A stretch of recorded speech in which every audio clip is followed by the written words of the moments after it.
So I just want to kind of talk again about love a little bit today.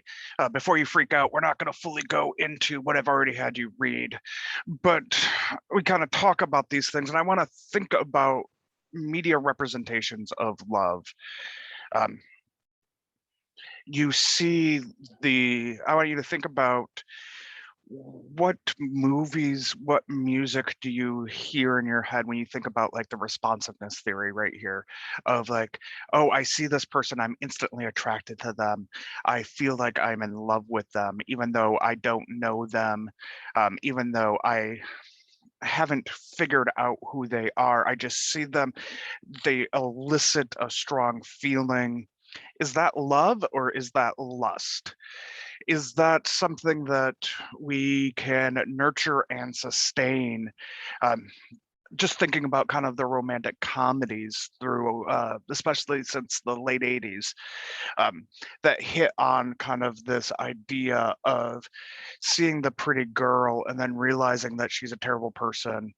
And then I guess those are the high school ones, seeing that they're a terrible person and then falling in love with the quote unquote nerd who is truly a beautiful person inside and out, especially when they take off their glasses and let down their hair.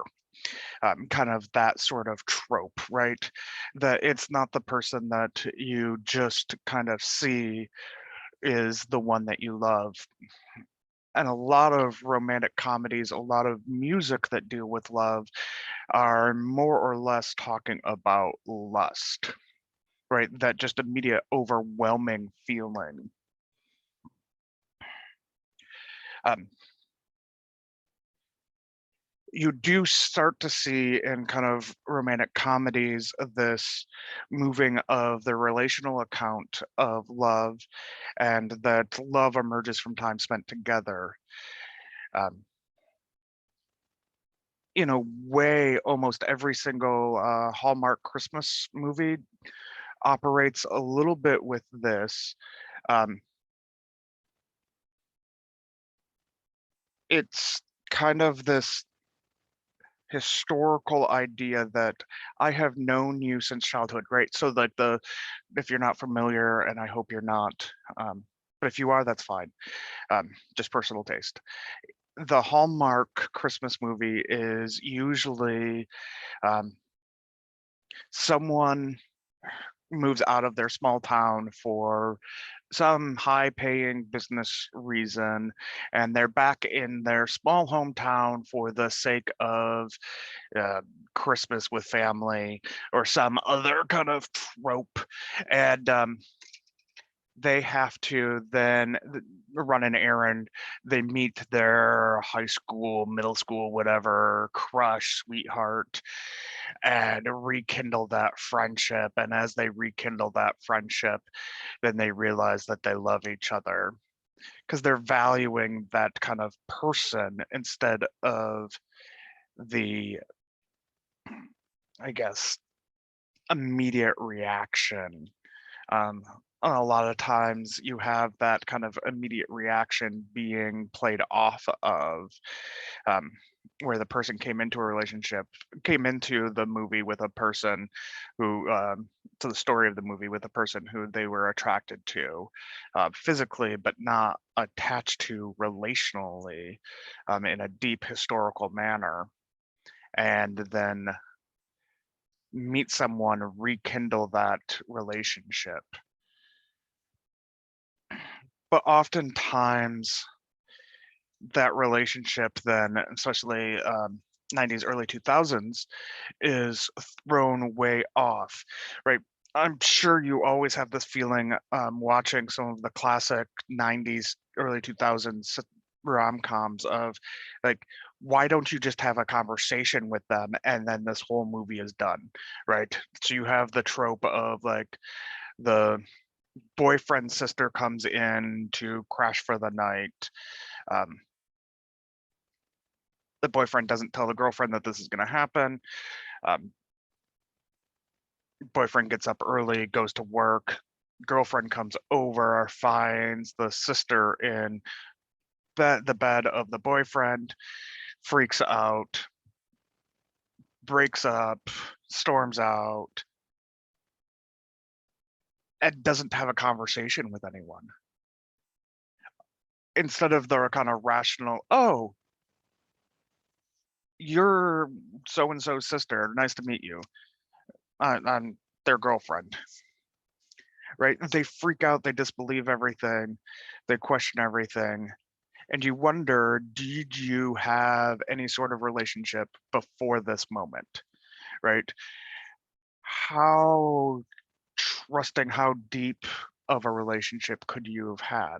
One of the things that the 90s 2000s romantic comedy doesn't show very well is this idea of trust and loyalty, fidelity in love,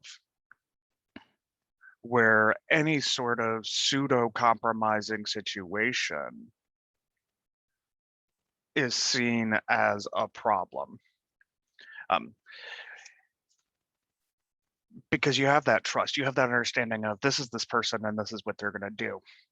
So years ago, when my wife and I were first married, we went across the state to her sister's birthday party that was all females. And I had a friend from college, a female friend from college who lived in the town over.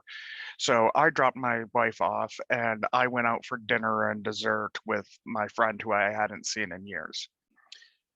And we went to this cute little restaurant and went to a bakery and got like fancy pastries and coffee. I walked her home and then I went and picked up my wife. And a lot of people were a little weirded out by the fact that my wife would let me do this with another woman. But my wife knew me, my wife knew the other woman. Everything was above board because there's that historical trust, there's that value that's built in that a lot of our media doesn't do. I'm wondering if you can think of a movie that kind of flips that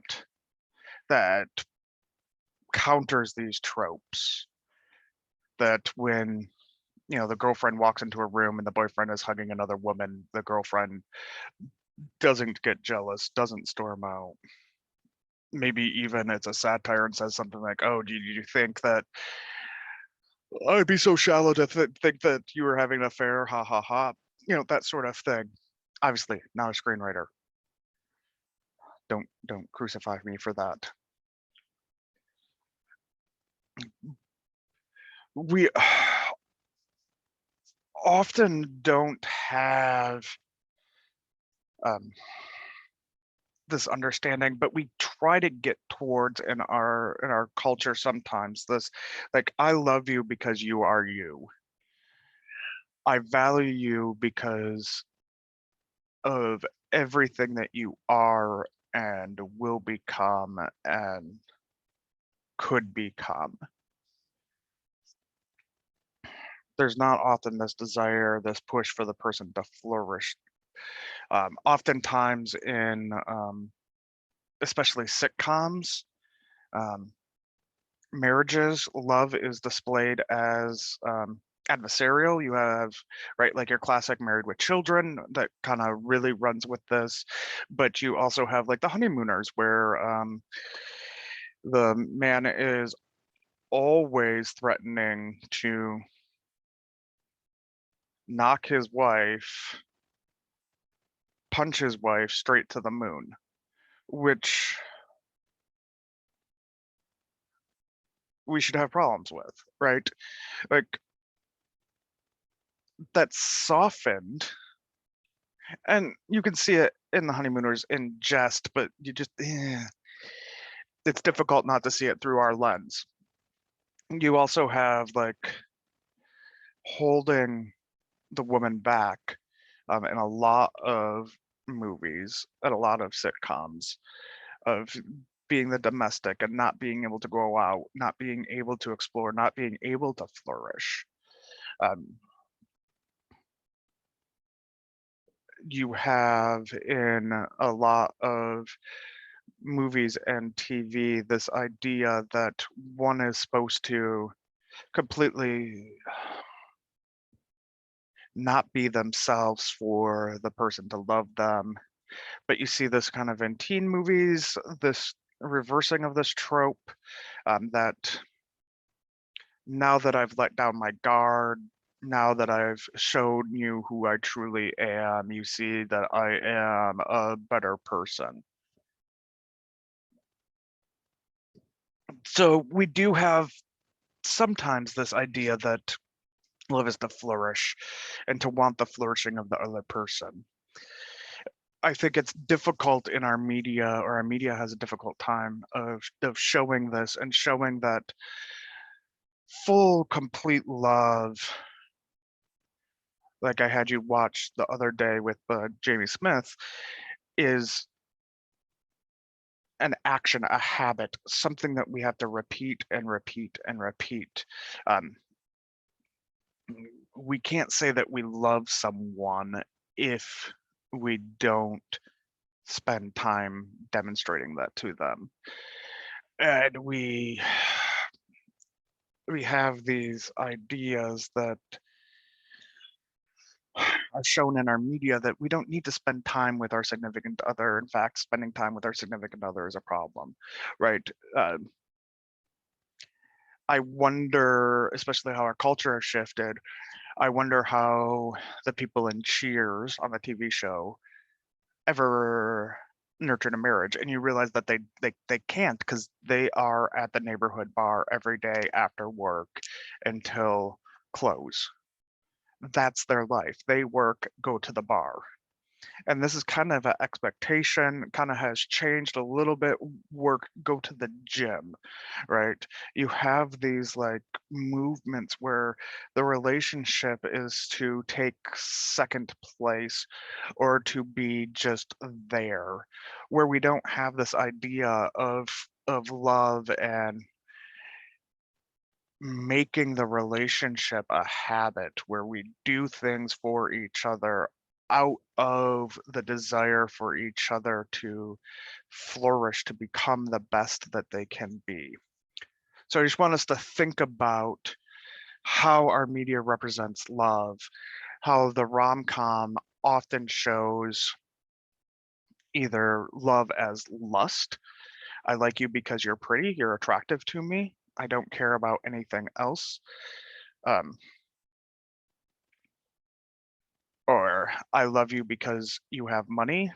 I think just from the commercials, because I haven't watched the show, um, like something like your 90 Day Fiance or something like that often shows this, like um, one side is liking the other side or pursuing the other side for looks, while the other side is pursuing for like money or something like that. Um, it's not a relationship. That's not love. That's transactional. You have a lot of adversarial relationships in your TV sitcoms, um, where it's, I mean, a lot of sitcoms are our fat husband, hot wife, right? Attractive wife, where you have this kind of, how did they get together? Well, they don't really work together. And oftentimes you go, they shouldn't be together. Um, every once in a while, something like The Simpsons will get past that trope, and Homer will do something really sweet for Marge. But you know, it's one of those things. He's always at the bar too. We have bad depictions of love in our media.